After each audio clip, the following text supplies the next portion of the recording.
নমস্কার, আজও একটা অঙ্ক নিয়ে এসেছি।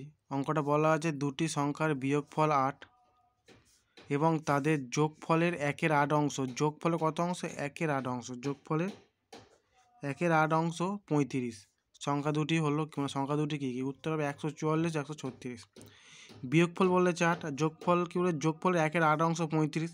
এটা যোগফল 1/8 মানে পুরো 1/8 অংশ মানে এক অংশ পুরোটা এক অংশ, তার মধ্যে 1/8 অংশ হলো 35। তাহলে এক অংশ মানে কত? এক অংশ মানে 35/1/8, 1 গুণ 8।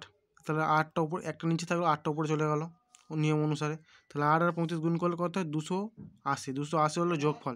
তাহলে আমরা বিয়োগফল পেয়ে গেছি 8, যোগফল 280। তাহলে আমরা কি বড় সংখ্যা বের করতে হলে কী করবো?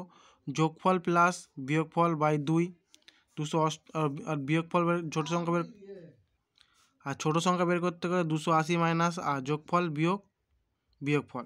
তাহলে 288/2 আর 272/2 ভাগ করলে 144, এটা ভাগ করলে হবে 136। এই দুটোই উত্তর। আশা করি সব বুঝতে পেরেছ।